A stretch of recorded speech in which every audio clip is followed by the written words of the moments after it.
de Z em Z, mais sua relação inversa, mais sua relação inversa, a relação inversa de R, mais sua relação inversa, define função de Z em Z. Para você entender essa construção que eu fiz aqui, essa redação, você tem que entender o que é relação. Tem a relação de A em B, pense isso aqui como sendo o A é o Z e o B é o Z. Então eu tenho uma função, eu tenho uma relação de A em B, não define função, mas quando eu pego de B para A, define, que é a relação inversa. Professor, agora me diga se existe uma coisa que eu estou pensando aqui, ó. Imagina dois conjuntos, A e B. Aí tem o conjunto C, né? Aí pega um de A, um de B, aí aponta com um de C. Meu amigo, aí você... Não estou falando disso. Restrinja-se. Não. Você está extrapolando, você está indo para um negócio que eu não falei. Tá? Não. Calma. Tem um negócio parecido que você quer restrição, mas calma, tá? Tem outra coisa também, extensão de uma função, tá? Mas aí é outra coisa, são outros 500. Vamos lá. Então você tem isso aí. E quando você tem função, vamos fixar. Eu vou fazer uma coisa. Como função é a matéria-prima do cálculo, e são funções ditas de variável real e valor real, eu preciso especificar o que é isso, a terminologia do curso. Então, uma vez na vida, eu vou, né? Quer dizer, uma vez na vida, vocês, pelo menos uma vez, vocês vão ver isso. Eu vejo isso várias vezes, né? Porque toda vez que eu explico, eu tenho que colocar aqui. Então, definição. Bem, agora eu só vou trabalhar com função, tá? Esquece relação qualquer. As relações que interessam são as funções. As relações que são funções. E aí vamos estabelecer a terminologia, o modo de falar, o modo de se referir aos elementos, às entidades envolvidas com uma função. Sejam A e B conjuntos não vazios, virou para cá? Sejam A e B conjuntos não vazios e f de A em B uma função.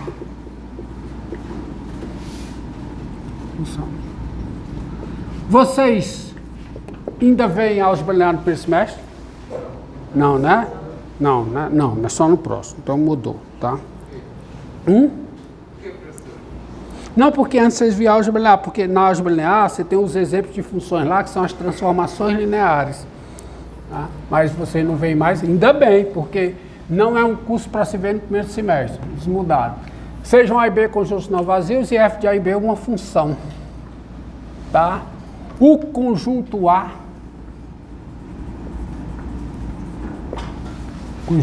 que é o conjunto de partida, ele recebe um nome.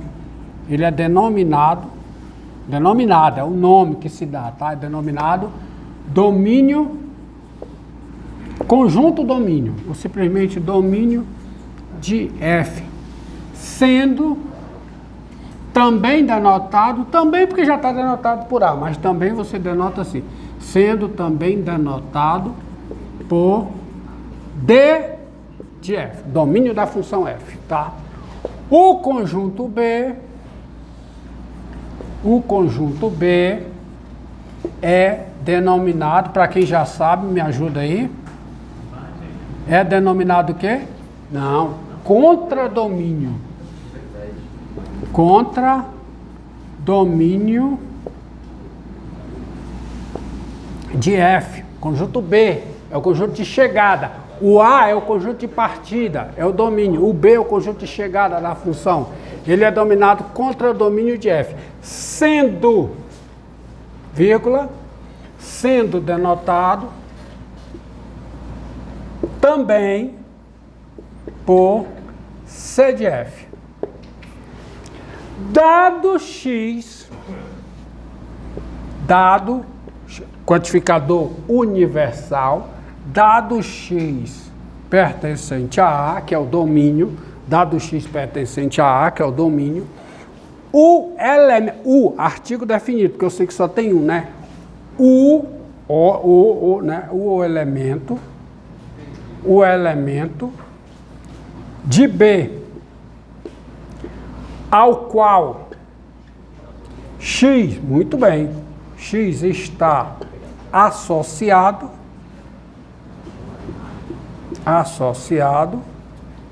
o elemento de B, artigo definido, porque tem e só tem um, tá? É função, já estou trabalhando, já estou assumindo que é uma função. É denominado como? Diga aí. Imagem de x pela função f, sendo denotado por isso aqui. E como é que se lê isso? F de x. Eu já passei direto para cá porque é assim que se denota uma função. Quando você tem uma função de A em B, você usa essa notação aqui. F de A em B. Por que F? Podia ser G, podia ser H. Você usa uma letra, denota a função, aí fica. Escolhe a letra. Se a função vai de A para B, é F de A em B. Se você escolher a letra G, é o quê? G de A em B. Se você escolher o θ, θ de A em B. Se você quer chamar a função de x, função x de A em B. Aí você não vai poder usar x aqui, porque x é para denotar a função. Entendeu? Tá certo? E estabelecido isso, o que é agora sim, o que é o conjunto imagem? É só quem está recebendo gente, é só quem é a imagem de alguém. Por exemplo, essa função aqui, quem é a imagem?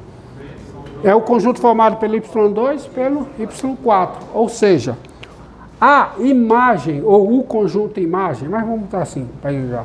A imagem de f, é o conjunto denotado por I de F, I índice F, domínio D de F, contradomínio C de F, imagem I de F, ou F de A, sim, ó, F de A, F é bem sugestivo, né? F de A, e dado por,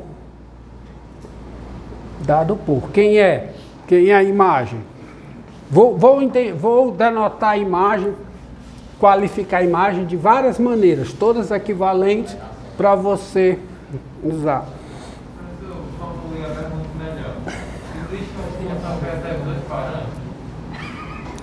Existe, são as funções de várias variáveis, tá?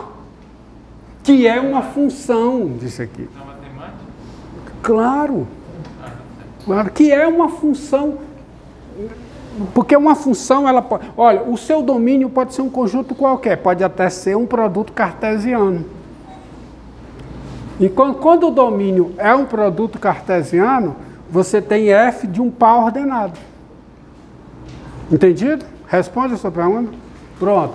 Então, e dado por... Quem é a imagem de f?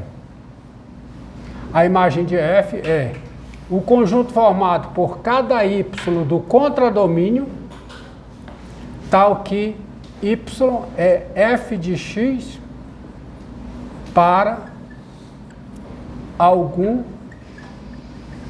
x pertencente ao domínio.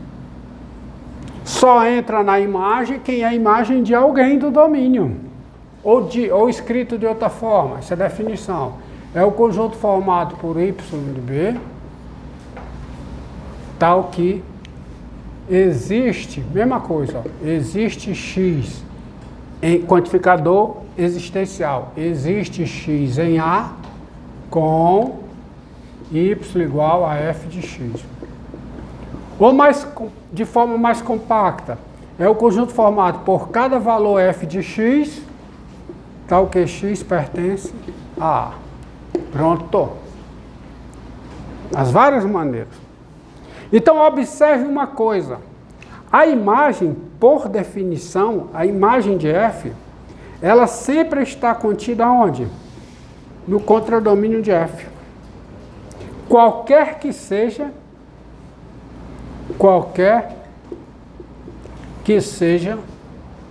a função F. E mais, tanto é, quando a imagem é o contradomínio, porque a imagem pode ser diferente, nós vimos aqui. Quando a imagem é o contradomínio, você diz que a função é sobrejetiva. Então, diante disso tudo, você vê o seguinte: para eu definir uma função, eu preciso especificar quem é o seu contradomínio. Desculpa, começar. Eu preciso especificar quem é o seu domínio, especificar quem é o seu contradomínio e dizer quem é a lei de formação. O que é a lei de formação? É a lei que associa a cada x a sua imagem. Ou seja, eu tenho que dizer quem é f de x para cada x. Então, por exemplo, para encerrar, ó,